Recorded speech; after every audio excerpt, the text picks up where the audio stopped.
Hello and welcome to the third installment of my trip to Scandinavia. We start our day by getting some scooters down to Gothenburg train station. We're both quite hungry, but since nothing was open as we were up so early, we decided to go to Espresso House and grab some toasties from there. We then walk past the trains, as we aren't actually getting a train today, and head for the bus station, which is at the side of the train station. We then jump on a nice early morning bus and start heading up to Oslo. I have to admit, even though we paid a tiny bit extra just so we could get the top floor at the front of the buses were a lot better than what I was expecting. They were nice and spacious and extremely clean, and the ride was pretty smooth overall. If you're ever catching the bus between Gothenburg and Oslo, I do really recommend you pay the little bit extra and get the front seat, as the views the whole journey were pretty awesome and there was always something to look at. It definitely did make the journey pass, which was brilliant as it was a fairly long bus journey, but it was nowhere near as long as the bus journey we would be taking the next day. One thing to note is how kind the bus driver was. When me and Nikki got on the bus driver had noticed that we spoke English. Whilst we were sitting up waiting to depart, the bus driver appeared and gave us the pre-departure speech that he would normally do in Swedish over the speakers. He gave it to us in English and made sure we knew exactly where everything was on the bus, before heading back down and doing the speech again in Swedish. I would definitely recommend Bus for You if you're ever travelling around this area, as their service was extremely good.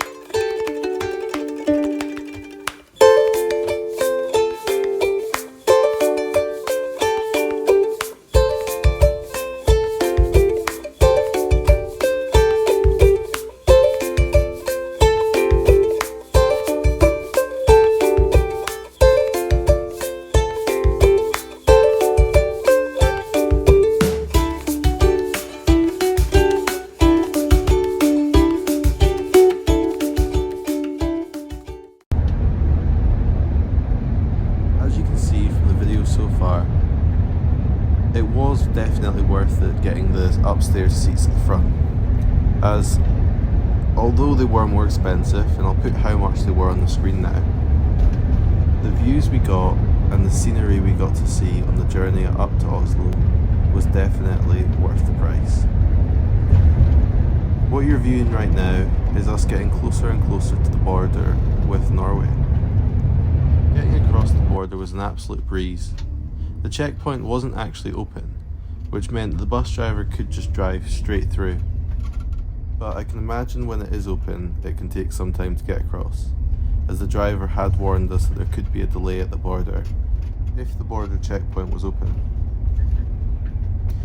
It was important that we rested on the rest of the journey, as we wanted to conserve our energy. This is due to the fact that we wouldn't be in Oslo for more than 24 hours.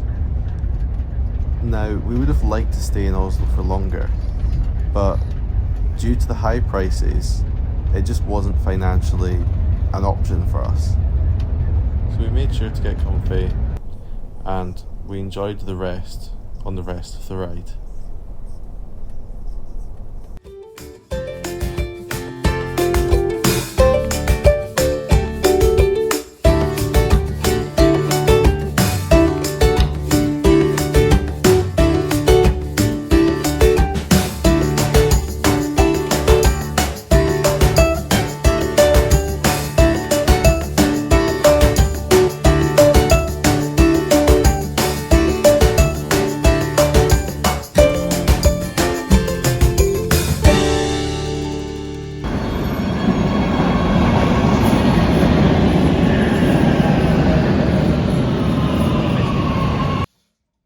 This is where we stayed for the night. We stayed here because there were no hostels in Hostel World in Oslo for some reason.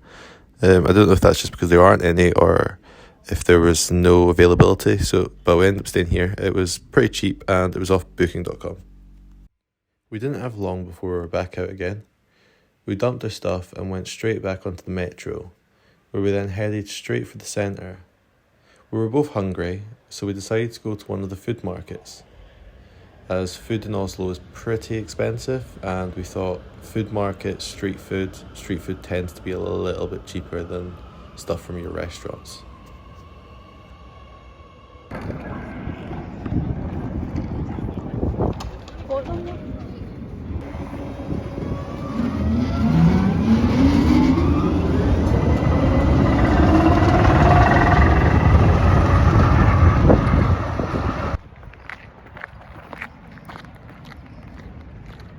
So I went for this class chicken burger. I definitely recommend it, and I'll put where the place is up on the screen. I then decided to go for a dessert, and I went for an Oslo cream, which was also pretty tasty. Our next stop was the sculpture park, and to get there we had to jump on the tram. So we wandered through these cool streets and through little tiny street markets. It was definitely worth it taking a detour through these streets, as some of the graffiti was pretty cool.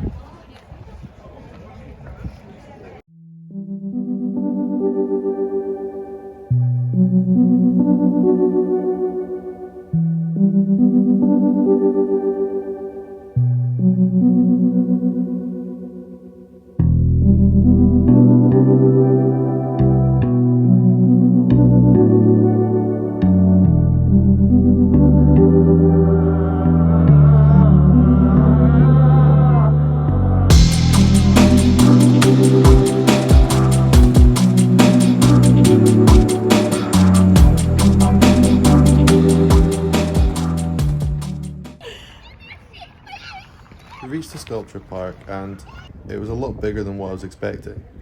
We could definitely spend a lot more time here, but we were in a rush, and once we'd seen the main sculptures, we headed straight for the Royal Palace.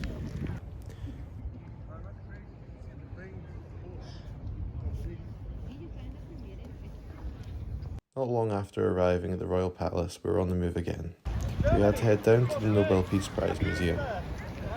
It shut at 5, and unfortunately we only got there 20 minutes before, so we ended up not going in.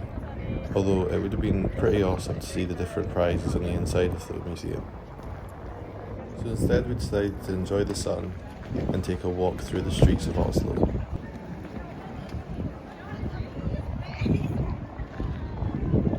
After a quick stop at the supermarket, we made ourselves some tea back at the accommodation. It was pretty good, although it was just jar bolognese and some pasta. After that, I went out for a run, got back, got a shower, and then we chilled the rest of the evening.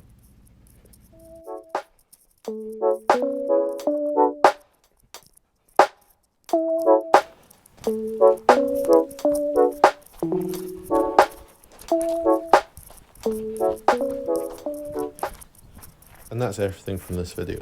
Thanks for watching.